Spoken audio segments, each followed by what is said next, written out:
Muy buenas tardes, Fredman. Estoy muy contento de tenerte aquí. La verdad es que siempre es un gusto encontrarme y platicar con gente tan inteligente y preparada y sobre todo destacada en el ámbito de la educación, en el ámbito de la política, de la ciencia política, que es un tema bastante complejo y creo que en este momento necesitamos a personas que estén pensando cuáles son las rutas que debemos de seguir para ir avanzando en la vía de la democracia. ¿Cómo estás, Fredman?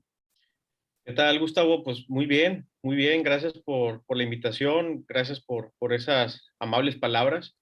Y pues, también para mí siempre es un gusto poder conversar contigo, como en aquellas ocasiones que estábamos estudiando el doctorado y nos poníamos a platicar por las tardes después de la jornada ahí entre clases y actividades de la tesis. Entonces, un gustazo poder aquí compartir contigo, Gustavo. Muchas gracias. Para quien no sabe, Fredman y yo compartimos, si bien no compartimos el aula, sí compartimos buenos momentos en la universidad y siempre era grato en un momento del día sentarnos en el café y estar discutiendo ideas, que es justo lo que queremos hacer. Queremos platicar sobre algunos conceptos, porque de verdad creo que la democracia se nutre de ejercicios, pero como dice Sartori, también detrás de esos ejercicios hay un discurso político, ¿no? Porque la política es el quehacer que antecede a todo ser humano. Pero bueno, platiquemos, Fredman, sobre el escenario político. ¿Cómo ves el escenario político? ¿Cuál es el, no sé, cuál es la estructura o la radiografía de la democracia en estos momentos? ¿A qué nos enfrentamos? Ok, bueno, pues quizás podría decir tres o formular las ideas en tres secciones de manera muy breve. El panorama político democrático en el país y en los niveles subnacionales también, es decir, en los estados y municipios, es un panorama que me parece que está sumamente polarizado.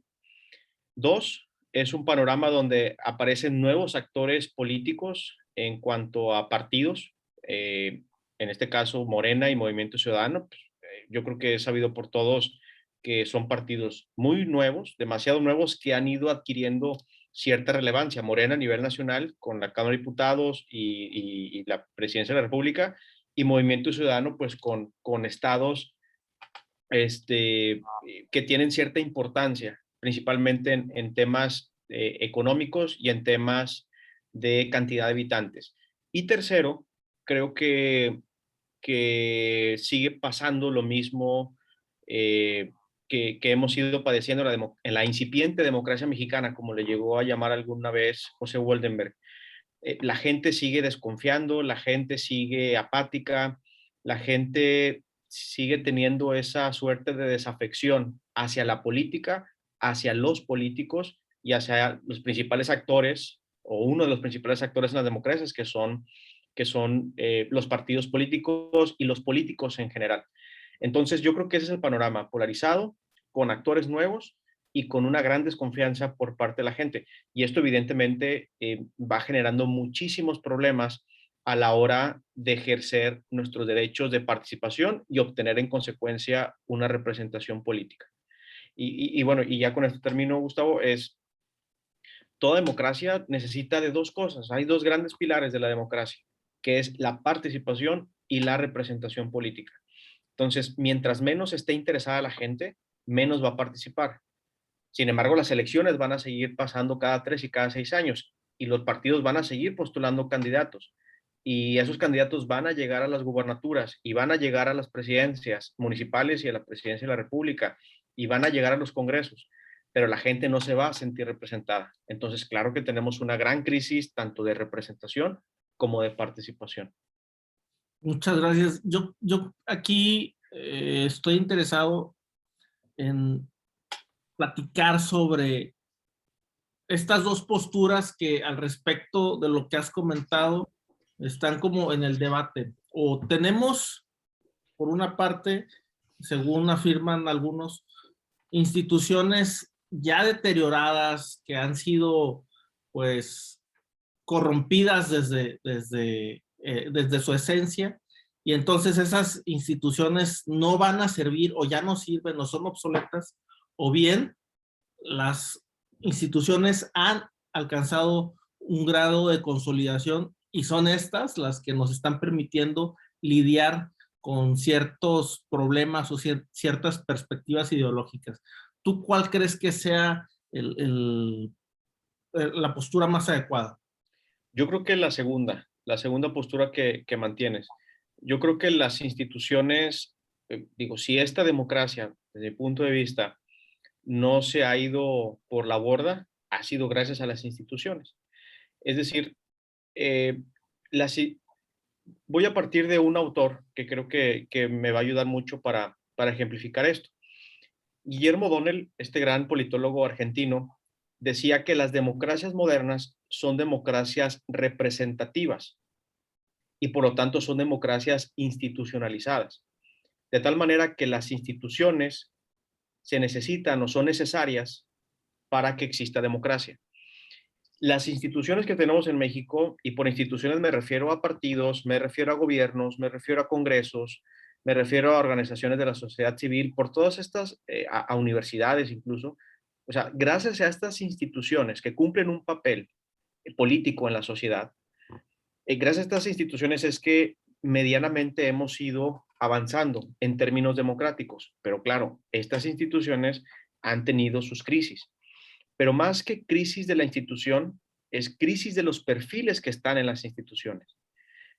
Hay un gran debate en el tema de, a ver, vivimos en un régimen sumamente presidencialista o hiperpresidencialista, como lo decía Jorge Carpizo MacGregor. Pues yo creo que sí, efectivamente, sí vivimos en un régimen muy, muy presidencialista. El presidente lo puede hacer absolutamente todo desde siempre. Hay unos autores o hay unos profesores, hay unos políticos incluso que le apuestan al sistema parlamentario. Yo creo que ese debate es el debate que se tiene que estar dando actualmente en nuestros congresos, en la Cámara de Diputados y en la Cámara de Senadores. Tenemos que ir debatiendo a esto, porque yo creo que es claro que las instituciones se están debilitando, pero no es el andamiaje institucional, o sea, no la estructura de la institución propiamente, son las personas que están dentro de esas instituciones. Yo en clase siempre menciono que los partidos políticos tienen un pie en la sociedad y un pie en el gobierno. Entonces, si ahora nos preguntamos por qué hay tantas crisis en los gobiernos, por qué hay inseguridad, hablo por el caso de Nuevo León, por qué hay inseguridad, por qué hay un montón de violencia, por qué tenemos crisis del agua, por qué tenemos crisis medioambiental, por qué tenemos todo este tipo de problemas, pues ha sido en gran parte responsabilidad de los gobiernos, pero de las personas que están dentro de los gobiernos. Entonces, la crisis de las instituciones, yo haría un matiz y diría la crisis de las personas o de los perfiles que están en esas instituciones. Porque la institución como tal, las instituciones como tales son sumamente necesarias para una democracia y yo creo que, insisto, creo que eso es lo que ha estado sosteniendo a esta todavía incipiente democracia mexicana. Ok, es decir que los mecanismos se han articulado de manera más o menos correcta a lo largo de los años, ¿no? Pero el tema aquí son los perfiles, y cuando se habla entonces de que las instituciones son corruptas o que están para el servicio de algunos cuantos, en realidad no se está hablando de las instituciones, ¿no? Porque me parece también, yo coincido contigo, que hay un andamiaje institucional que, si bien es cierto, tiene muchísimas áreas de oportunidad, también nos ha permitido un tránsito más o menos eh, correcto hacia la democracia, ¿no? El hecho está en que pues ha habido alternancia, ha habido muchos factores que están refrescando la vida nacional, pero definitivamente es un tema de gobernabilidad, ¿no? Incluso. Efectivamente, sí, sí, sí, por supuesto. Y por eso decía el tema del parlamentarismo, o sea, que tenemos que ya ir a este tipo de debates en el país. Por ejemplo, eh, voy a decir un caso hipotético. Supongamos que no funciona cierta institución que organiza las elecciones. Bueno, aún así necesitamos de una institución que organice las elecciones. Entonces, cuando nosotros personificamos al INE, por ejemplo, de que el INE es Lorenzo Córdoba y Ciro Murayama, creo que caemos en un gravísimo error, porque el INE es más que Lorenzo Córdoba y Ciro Murayama. Cuando nosotros personificamos al gobierno federal en la figura del presidente, estamos cometiendo un error, porque el presidente no es, vamos, que la presidencia de la República es algo más que una persona, que el presidente. Y lo mismo sucede con los gobernadores y lo mismo sucede con los partidos. Es decir, en todo caso, Morena es más que Andrés Manuel López Obrador, o debería de ser más que Andrés Manuel López Obrador. Movimiento Ciudadano es más que Dante Delgado. En fin, nosotros podemos ir a cualquier institución, a la que uses y mandes, y la institución tiene que estar por encima de las personas que están ahí. El problema es que las personas son, a veces, esos perfiles son los que van manchando la institución. Y hablaba del parlamentarismo por lo siguiente. Por ejemplo, en un sistema parlamentario que generalmente coincide con un servicio profesional de carrera fortalecido, independientemente gane el partido azul, gane el partido naranja, gane el partido verde, el partido que quieras, independientemente el partido que gane y el secretario o el primer ministro o el ministro que llegue, hay toda una base institucional que ha estado ahí desde muchísimo antes.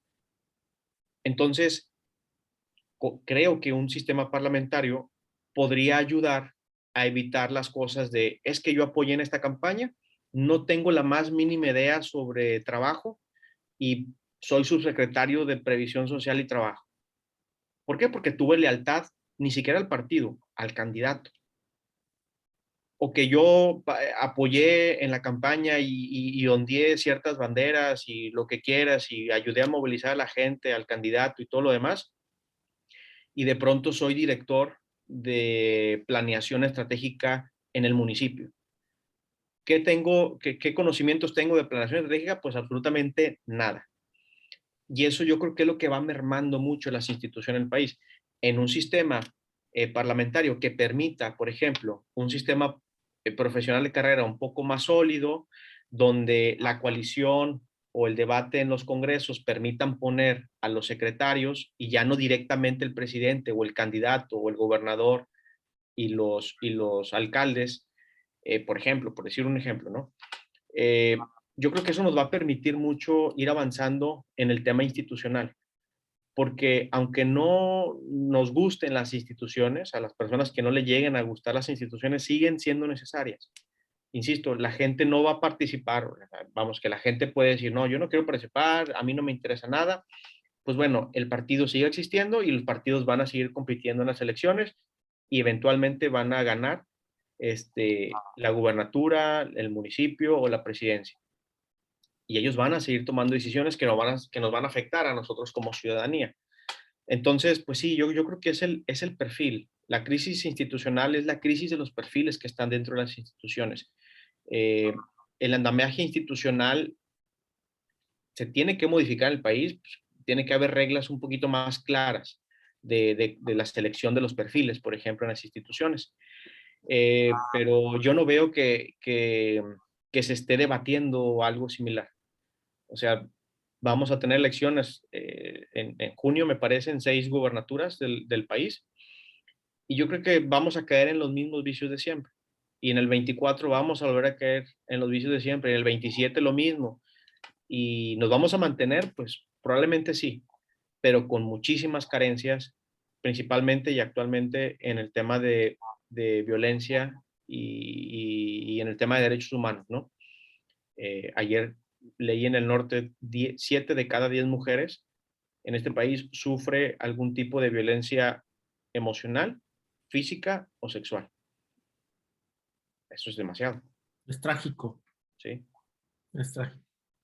Fíjate que recuerdo ahora a don Manuel Alcántara, que cuando diserta acerca de lo que significa ser político, dice que mucha gente se queda con la idea de que el político es únicamente, así lo dice, el del horario estelar, ¿no? Sí. Que siempre está saliendo, ahora diríamos, el de las redes sociales, pero es muchísimo más complejo. Pero creo que este asunto de la personificación de sujetos como la cara de las instituciones, son la cara de las instituciones en determinado momento, pero no son la institución, ¿verdad? Sí, Entonces creo que exacto. eso es grave.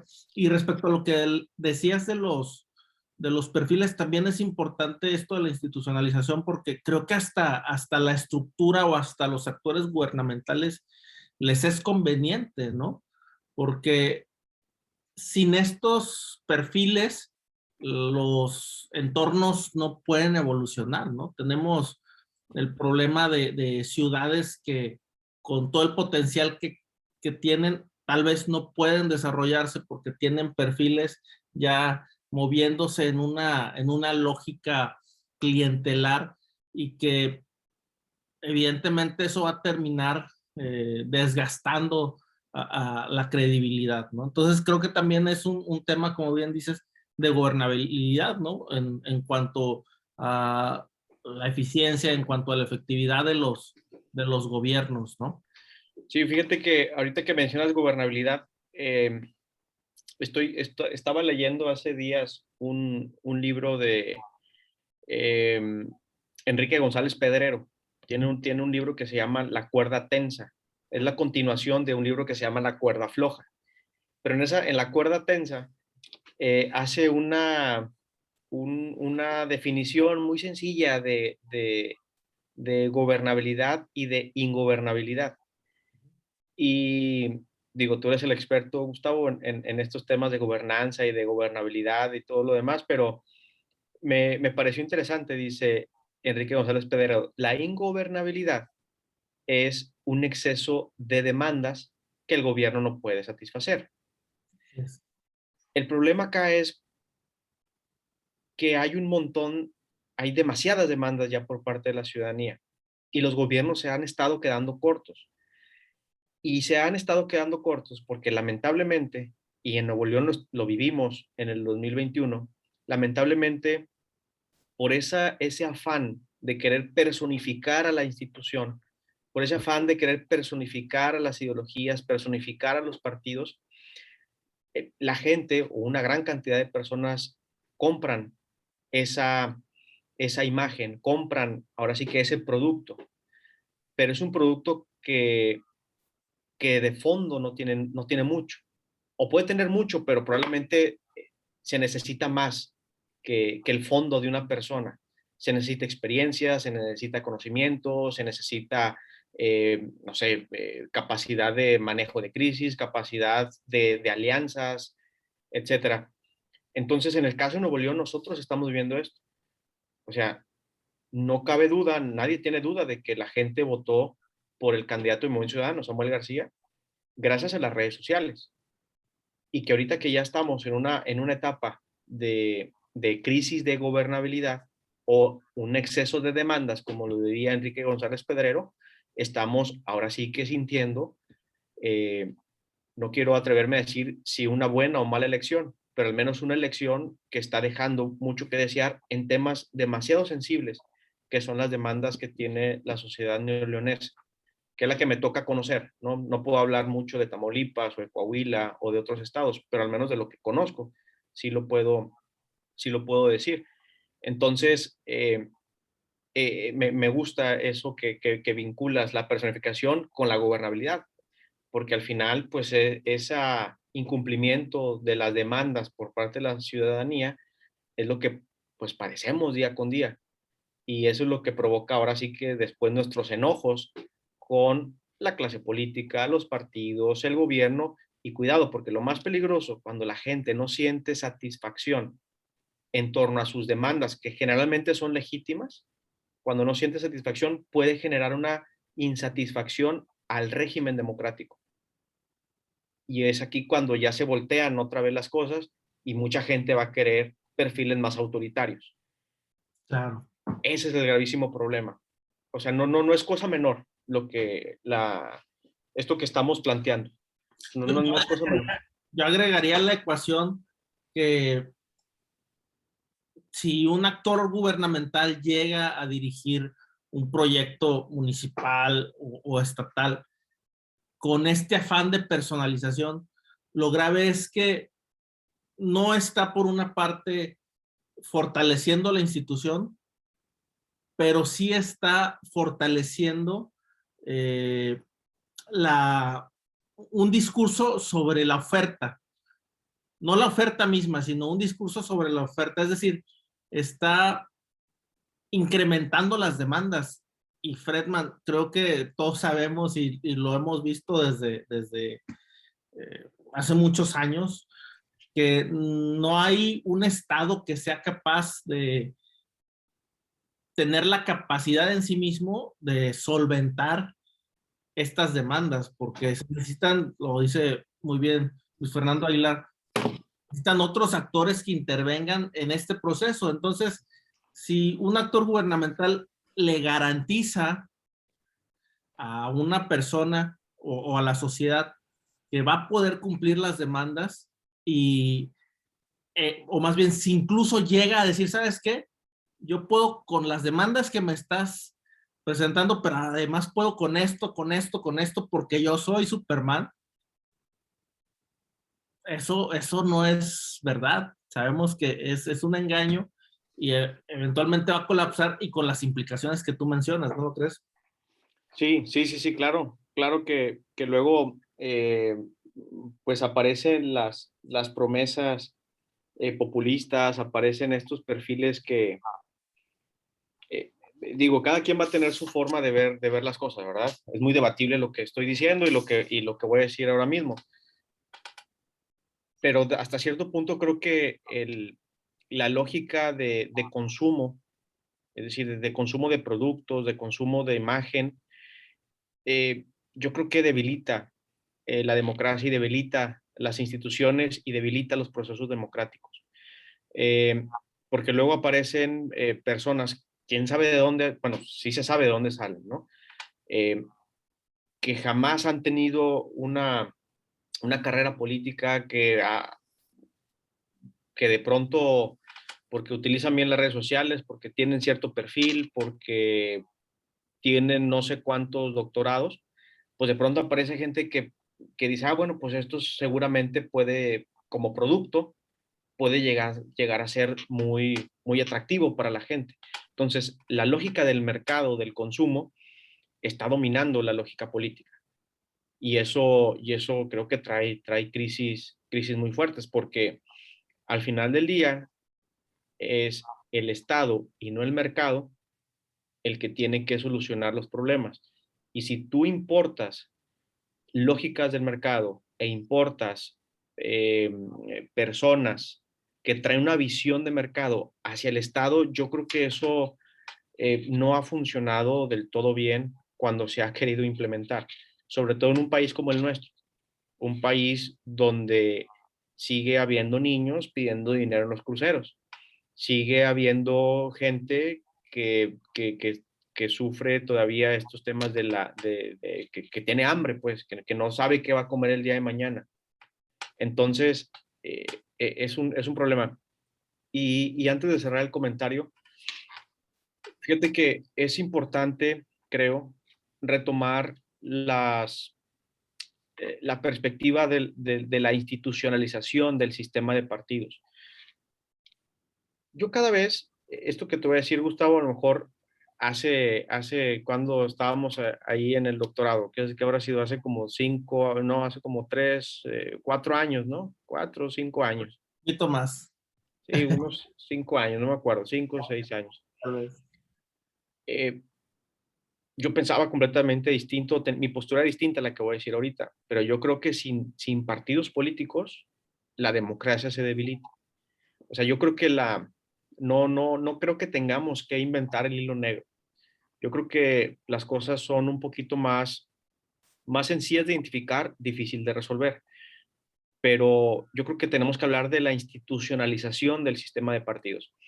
Y para que un sistema de partidos esté institucionalizado, yo me apego a lo que diría este Scott Mainwaring, Timothy Scully, Aldo Martínez, un gran profesor, colega, ojalá que esté viendo esta entrevista en algún momento.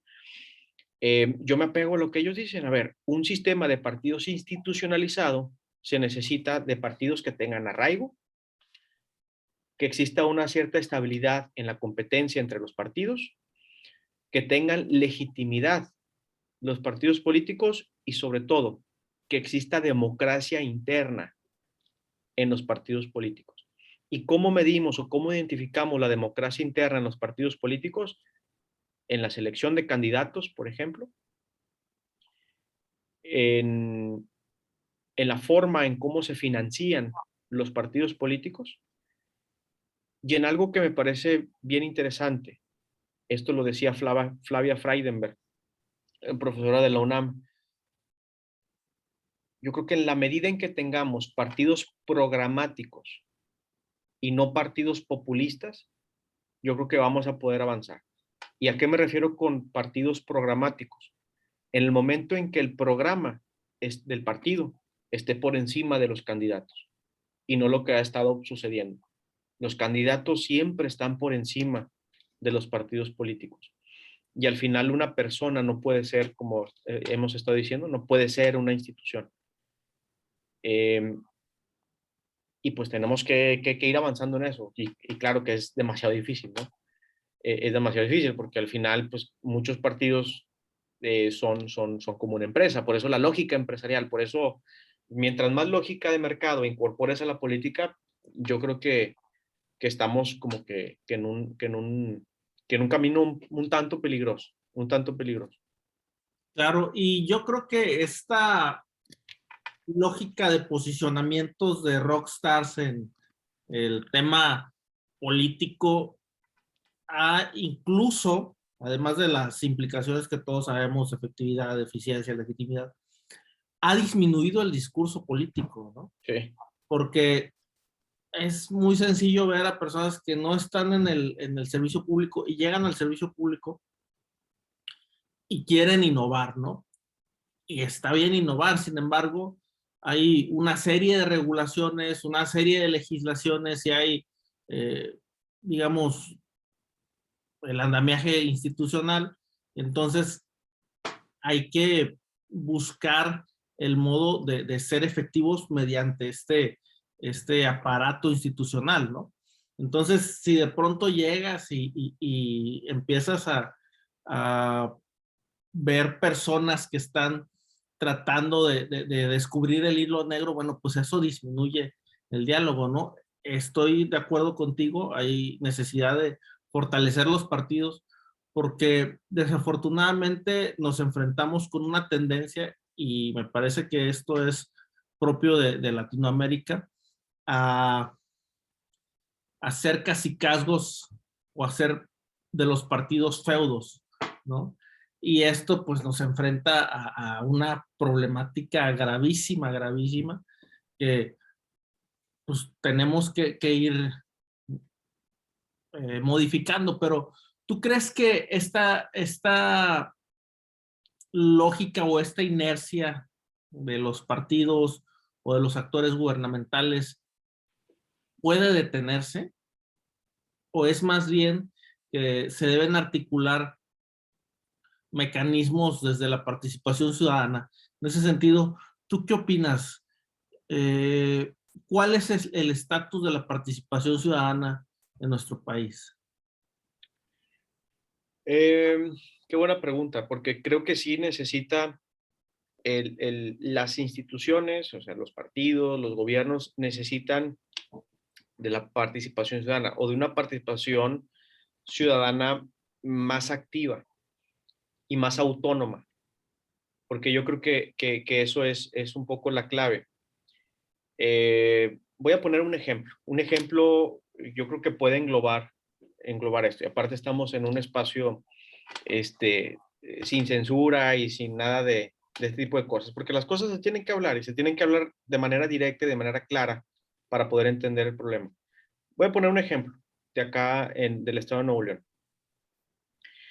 Eh, el gobierno del estado y los municipios en Nuevo León tienen la obligación de consultar de manera previa, libre e informada a las personas indígenas. ¿no? Es un derecho colectivo que tienen las personas indígenas en el país, que está salvaguardado por declaraciones internacionales, convenios internacionales, por la propia Constitución mexicana, por la Constitución de Nuevo León y por una ley específica de Nuevo León que se llama Ley de Derechos de las Personas Indígenas y Afromexicanas del Estado de Nuevo León. Entonces, el gobierno tiene que hacer la consulta, sí o sí. ¿Para qué? Para temas que atañen a las personas indígenas en el ámbito administrativo y en el ámbito legislativo. Ok. Todos los gobiernos en este país, en los 3 niveles de gobierno, están obligados constitucionalmente también a presentar una planeación, a presentar el plan estatal de desarrollo, el plan municipal de desarrollo o el plan nacional de desarrollo. Es la columna vertebral de todo gobierno. O sea, ya una vez que la institución como partido genera las propuestas, posiciona a los candidatos, ya una vez que se da todo ese proceso electoral ciudadano que promueve el INE, una vez que se hacen los cómputos, o sea, una vez de que ya pasamos esa etapa y ya se llega al gobierno, los gobiernos tienen la obligación de presentar qué va a hacer en los 6 o en los 3 años el gobierno, cuál es la visión que tiene, cómo todas esas propuestas las van a implementar en un plan estratégico. Bueno, en un plan, pues, en un plan estatal, desarrollo, plan municipal, plan nacional, para el desarrollo. Entonces, ¿qué es lo que sucede en Nuevo León? Pues resulta que el plan estatal de desarrollo y los planes municipales de desarrollo no cumplieron con esa consulta. Es decir, no promovieron la consulta. No lo hicieron. Así, pues es que pues, se nos olvidó. Se nos olvidó, no nos dimos cuenta, no sabíamos. Mil y un excusas. ¿Qué es lo que tendría que pasar en ese caso? Es que la ciudadanía, y por ciudadanía hablo la ciudadanía en general, el sector específico indígena, el sector de las asociaciones civiles, el sector académico y todos esos sectores civiles que están trabajando constantemente en el beneficio de la sociedad, en el desarrollo de la sociedad neolonesa, etcétera, pues en todo caso tendrían que organizarse, ¿no?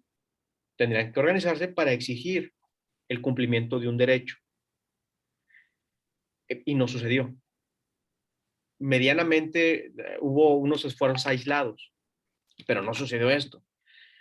Entonces, ¿a qué voy con este ejemplo? Es que si bien es cierto, la consulta es un mecanismo de participación ciudadana, cuando, cuando el Estado es el que tiene la obligación de incentivar esa participación, pues estamos expensos a que, pues si quiere o no quiere el Estado, o por si conocen los funcionarios o no conocen los funcionarios que tienen que incentivar esa participación. Entonces yo creo que ese es el gran problema de la participación ciudadana en México. Aún estamos en lo que decía José Woldenberg, en un déficit pedagógico por parte de la gente. Aún como que la ciudadanía en México no hemos todavía aprendido a vivir 100% en democracia. Y al final la ciudadanía, la sociedad civil, creo que no está tan organizada como debería de estarlo. Entonces, generalmente la participación ciudadana en este país se queda, de acuerdo con una escalera de participación de Sherry Arnstein del 69, generalmente se queda en una participación ciudadana simbólica. O sea, y por simbólica me refiero a que es una mera manipulación, un mero apaciguamiento, un mero simplemente información, dar información a la gente para que conozca sus derechos, pero no ha llegado a un nivel de empoderamiento por parte de la ciudadanía. Entonces la participación ciudadana también está en crisis. Y aquí hay un ámbito muy desdibujado, Gustavo, de que hay actores que conocen bien que esa participación ciudadana es débil y por lo tanto tratan de sacar provecho. Entonces nos vemos de pronto exdiputados, exdiputadas que hicieron su carrera política y luego de pronto están como activistas. Entonces, hasta cómo resolver ese problema, sinceramente no tengo la más mínima idea, Gustavo. Si supiera, a lo mejor no estuviera aquí, pero, pero no hemos aprendido a vivir todavía en democracia. Todavía no hemos aprendido a vivir en democracia, porque la democracia supone organización, porque la democracia supone una vinculación, supone un debate, evidentemente las ideas, pero también una alianza. La democracia pues es todo este conglomerado de intereses muy distintos que de pronto se unifican. Y no veo que la sociedad civil o la ciudadanía en general esté optando por ese camino. Entonces sí veo muy debilitada a la sociedad civil. Es bastante grave lo que platicas en cuanto a que no fueron tomados en cuenta los actores y los ciudadanos, pues, pero creo que resulta igualmente grave o incluso más grave que sigamos en esta eh, incipiente participación, ¿verdad? Sí, Creo que hoy más que nunca es urgente que los actores ciudadanos, que los actores que no pertenecen al gobierno estén ahí, porque hay como también dos opiniones, ¿no? O las instituciones van a cambiar para este, que se abran los mecanismos de participación ciudadana, o los ciudadanos tienen que generar que estos mecanismos se abran para hacerlo, ¿verdad? Y yo creo que sí hay algunos mecanismos que pudieran ser mejores, pero sí hay algunos mecanismos, pero no nos hemos apropiado o la ciudadanía no ha terminado de convencerse. Pues creo que también natural, porque vivimos en un mundo acelerado, vivimos con muchos temas de que las personas trabajan 12 horas, trabajamos todos 12 horas o más, entonces llegas a tu casa y ya no quieres saber nada sí, claro. no sé, etcétera, ¿verdad? Entonces creo que esto es con lo que lidiamos. Tú has estudiado o has hablado de varios tipos de ciudadanía y el otro día dabas una conferencia bastante interesante de ciudadanía de baja densidad, Intensidad. baja intensidad. ¿Nos puedes platicar al respecto? Sí. Un concepto que yo tomé de Guillermo Donner. Como te puedes dar cuenta, me gusta el pensamiento de Guillermo Donner. Pero sí, la ciudadanía de baja intensidad básicamente es todos aquellos sectores de la ciudadanía que evidentemente son ciudadanos y ciudadanas, que tienen derechos y obligaciones, pero sobre todo en la parte de derechos que no tienen las condiciones para ejercer el derecho. O sea, no basta con tener derechos, sino que se necesitan tener las condiciones para poder ejercer los derechos. Eh, entonces, todos estos sectores de la población que padecen la ciudadanía de baja intensidad son aquellos sectores en situación de vulnerabilidad. Personas indígenas, mujeres, personas con discapacidad, barrios pobres donde hay muchísimas carencias, o sea, colonias donde todavía no hay pavimento, donde no hay agua potable, donde no hay drenaje, donde no hay luz mercurial. Eh, Todos lo que Guillermo Donel le llamaba zonas marrones.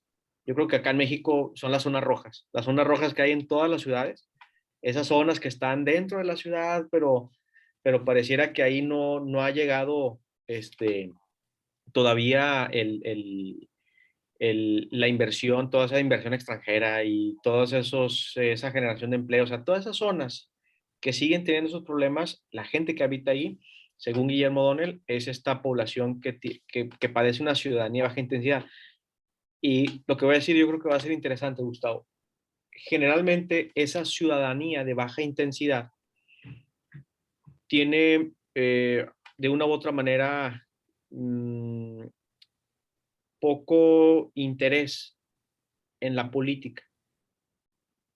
Pero cuando llegan temporadas o cuando llegan los periodos electorales, es justamente esa ciudadanía que padece baja intensidad la que se politiza más, pero se politiza más en un sentido negativo, Claro. porque es donde van todos los, o no todos, pero donde van algunos partidos, algunos candidatos y saben que probablemente los pueden movilizar un poco más sencillo.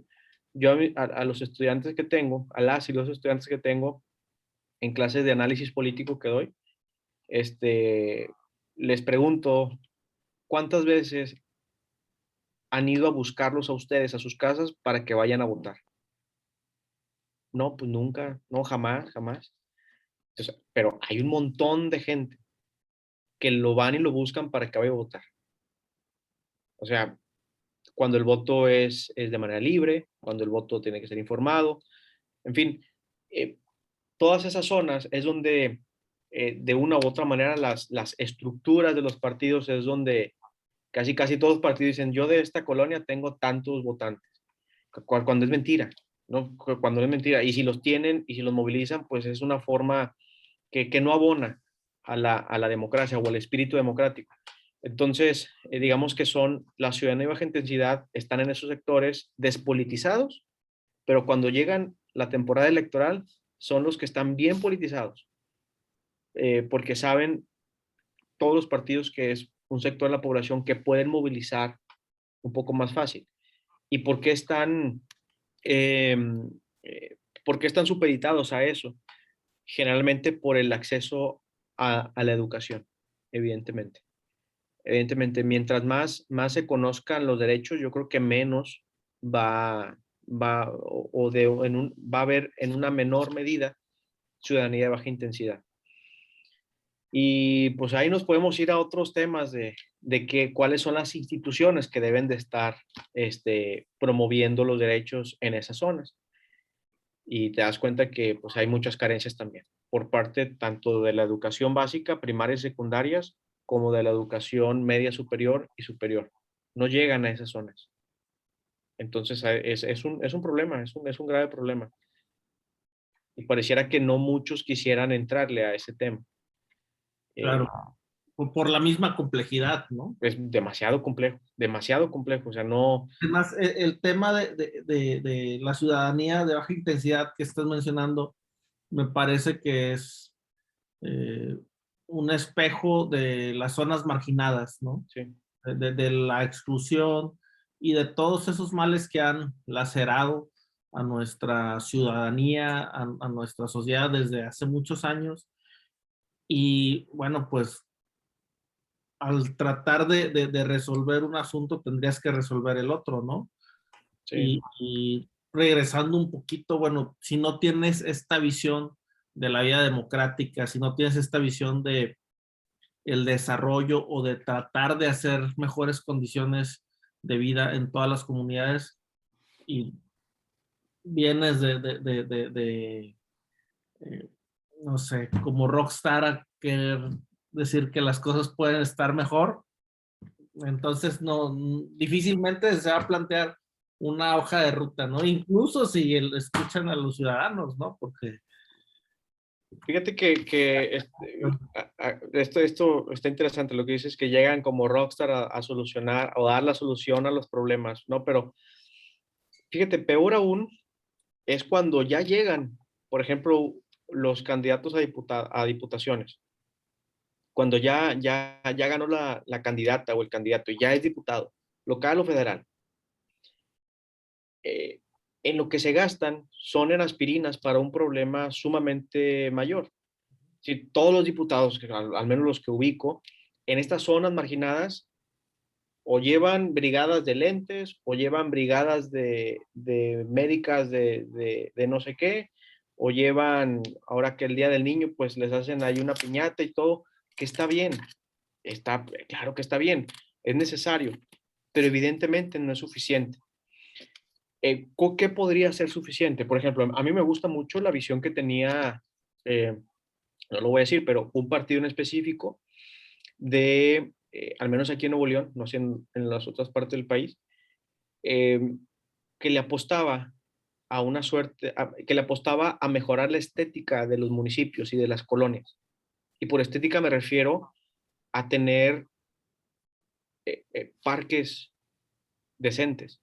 O sea, un parque decente, o sea, arreglar la cancha de fútbol, hacer una cancha de fútbol de pasto sintético, pintar, cosas tan sencillas como pintar una plaza pública.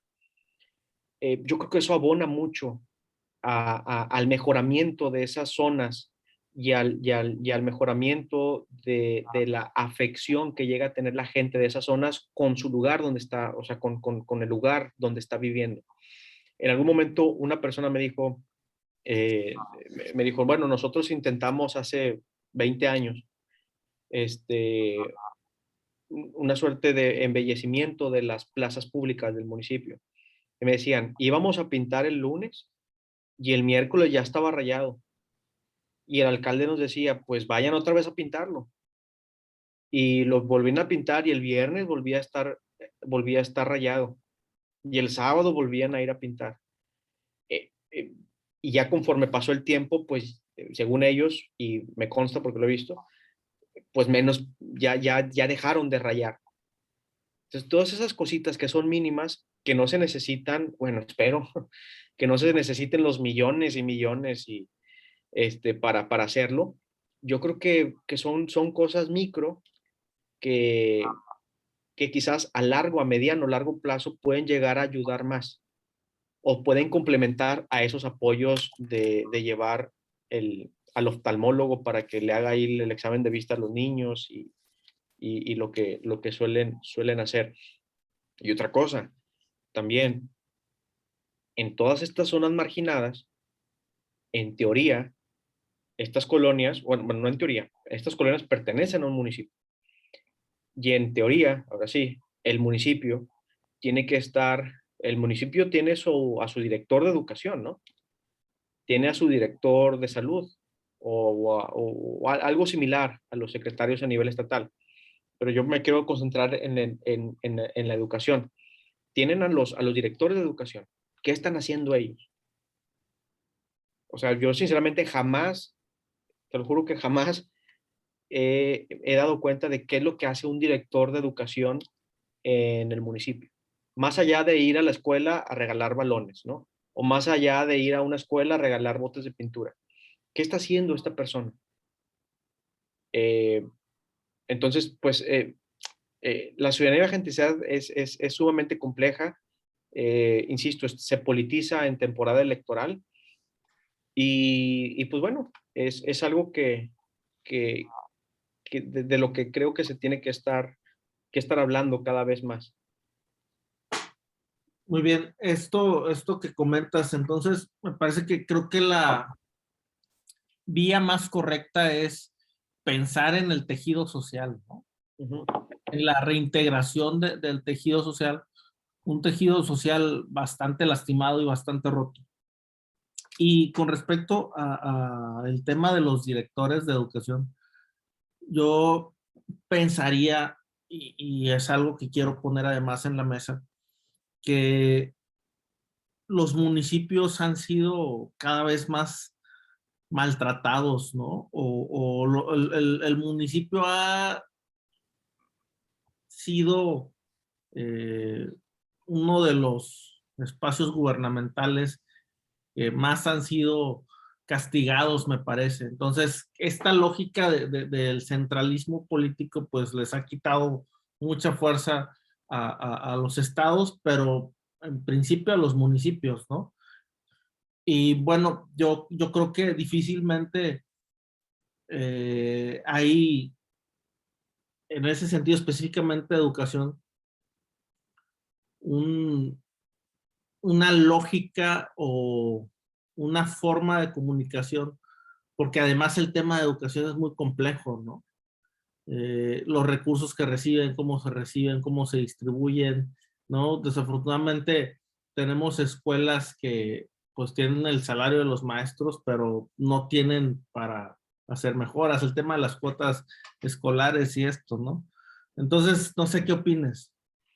Sí, sí, sí, bueno, coincido en que a los municipios al municipio lo ha maltratado mucho la federación, ¿no?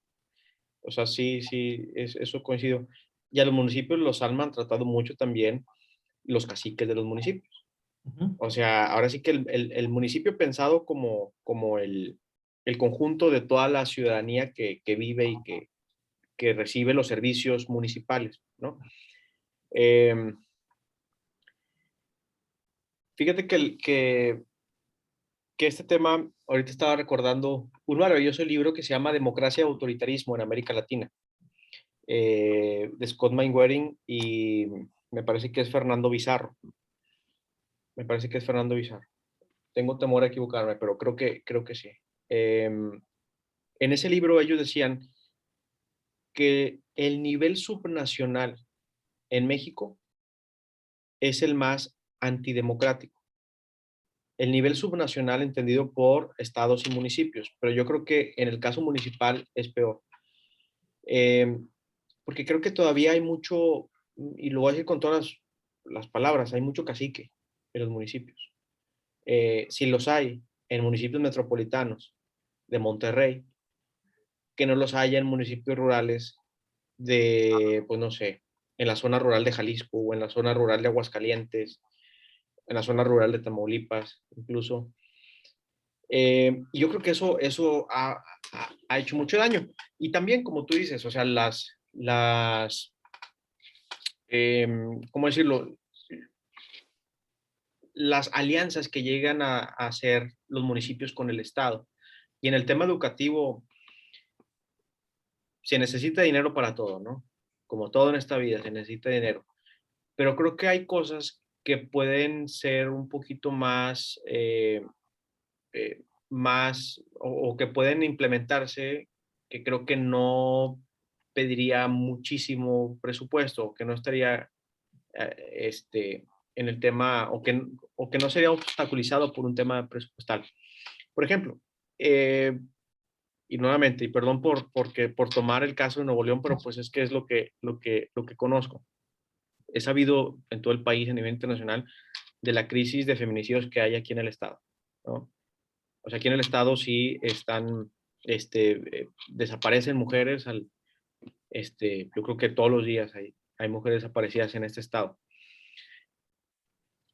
Eh, y hay un montón de acoso también. Entonces, últimamente he estado siguiendo la noticia y todo lo demás, y me parece un poco alarmante cómo no hay, hasta donde tengo entendido, ahorita una, un esfuerzo integral en materia educativa. ¿A qué me refiero? A que cada persona que está en la calle ahorita acosando, violentando a la mujer, en algún momento estuvo en una escuela. O sea, es casi un hecho que estuvo en alguna escuela primaria, en alguna escuela secundaria al menos. Media superior ya no sé, superior tampoco. Pero al menos primaria y secundaria sí estuvieron. Yo creo que las primarias, las secundarias, que dependen de la Secretaría de Educación Estatal, tendrían que eh, aliarse con las direcciones municipales también. Y sobre todo con las instituciones universitarias. Nuevo León es reconocido por tener muy buenas universidades a nivel nacional, tanto públicas como privadas.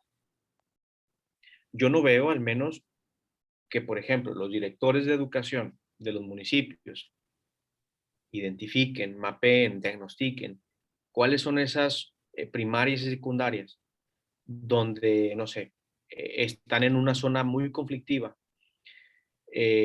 Yo no veo que ellos estén buscando a las universidades para que las universidades, en su compromiso de gobernanza, generen una alianza y vayan a hacer una suerte de sensibilización a los primeros mandos del municipio, a los directores de las escuelas e inspectores de las escuelas y en última instancia a los estudiantes de primaria y secundaria. Eso hasta donde tengo entendido no cuesta o podría costar mínimo, pero estoy casi seguro que no le tienen que pedir permiso a la federación, que no tienen que mandar la aprobación al Congreso para que se apruebe en el presupuesto anual. Y eso es parte de la coordinación. Yo creo que eso me gustaría estarlo escuchando ahorita. Si bien no resuelve el problema de corto plazo, yo creo que a un mediano o a un largo plazo puede marcar la diferencia. Y yo creo que ninguna institución estaría en desacuerdo con no hacerlo. No, yo no voy a hacerlo. A ver, pues estamos en una crisis muy fuerte. Todos tenemos que tomar cartas en el asunto. No lo veo. Yo lo puedo decir, pero yo me dedico a la universidad. Yo no soy autoridad para, para de pronto ir a una primaria y decir, bueno, pues es que los voy a sensibilizar de esto, esto y esto. Me va a decir, ¿y usted qué? Para eso está el director. Yo creo que para eso es una función que podría ser un director de educación a nivel municipal. Y estimado Gustavo, a lo mejor yo soy más crítico con los municipios, pero yo creo firmemente que el municipio es la primera institución democrática con la que tiene contacto el ciudadano y ciudadana.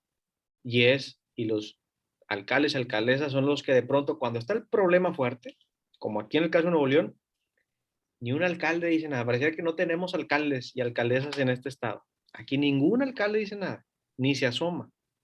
Le están dejando toda la responsabilidad que la tiene, evidentemente, a nivel estatal. Pero, híjole, los municipios sí dejan mucho que desear. Bueno, para los actores gubernamentales que nos están viendo, aquí hay un magnífico director de educación para... para- No, no, no. No, mira, fíjate que creo que esto es una buena expresión de lo que hemos venido comentando, ¿verdad? Digo, en el tema de la gobernanza es preciso señalar que se requiere esta interacción y dicen los teóricos, pues porque ya no se puede, ya el gobierno no se puede hacer cargo de todo, entonces necesitamos más actores no gubernamentales que intervengan en este proceso. Y creo que lo que hemos estado platicando tiene que ver con lo que estás diciendo. Es, bueno, si el director municipal cree que el gobierno es el que tiene que dar todo, si el que está al frente de una institución sigue con esta lógica de ofrecer, ofrecer, ofrecer y generar más demandas, pues ya no se da este paso, ¿verdad? Digo, creo que ustedes tienen magníficos proyectos de gobernanza entre las universidades, que son muy prestigiosas, como ya lo dijiste, con gobiernos, con instituciones, etcétera, etcétera.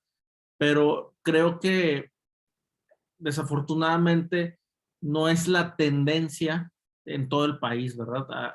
Habemos instituciones que en algunos casos nos hemos dado a la tarea de buscar esta inercia y esta dinámica hacia la gobernanza, pero también hay instituciones que dices, bueno, no saben ni siquiera a dónde ir, ¿verdad? Y ese es el grave problema. También la coordinación metropolitana, por ejemplo, en el caso, insisto, nuevamente, y pido una disculpa, pero en el caso de la coordinación metropolitana en Nuevo León, es decir, Monterrey, la zona metropolitana, tiene que ir más allá del presupuesto. O sea, coordinarse no es solamente pedir más y más y más y más fondos.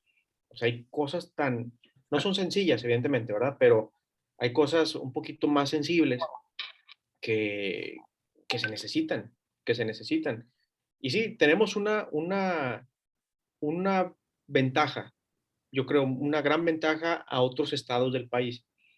Es que tenemos en Nuevo León de las mejores instituciones educativas de calidad en el estado, en el país. Comprometidas, ¿no?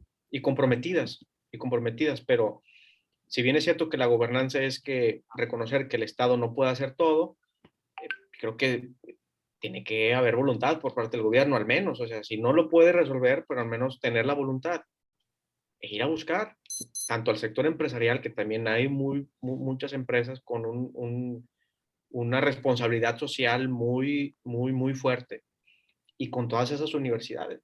Y no lo están haciendo, estimado Gustavo. No lo están haciendo, y ese es el detalle. Y vuelvo al tema de la planeación. Los municipios también tienen que hacer planeación municipal. Claro. Pero ¿en qué se ha convertido la planeación en la práctica? Es o copiar y pegar lo pasado, o en hacer un documento, ahí le encargo al que El director se lo encarga al coordinador y el coordinador a los jefes de ahí del municipio, en la estructura. O sea, no se le presta la atención que se le debe prestar. Algo tan importante como es la planeación. Pero pues, no, si no hay planeación, pues son puros escopetazos que están dando siempre los gobiernos. Puro escopetazo. Operativo, ¿no? Un caos operativo. Sí, sí, puro, nada más están apagando incendios. Es lo único que hacen. Y a veces lo hacen bien, a veces lo hacen muy mal. Oye, pues muchas gracias por acompañarnos ya para ir concluyendo este diálogo que interesantísimo.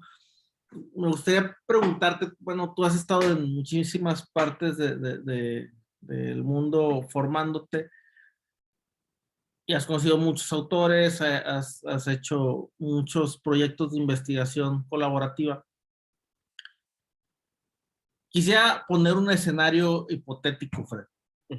Imagínate que estamos ya en un escenario posapocalíptico y tú dices, ¿sabes qué? Hay un libro que no puede faltar y que tiene que ser el libro o el autor que, que, que guíe los proyectos de esta sociedad que está en reconstrucción. ¿Cuál dirías tú que es el libro que tienes que heredar a las futuras generaciones? Fíjate, de manera clara, contundente y sin temor a equivocarme, estimado Gustavo, es un, son, es un compendio de libros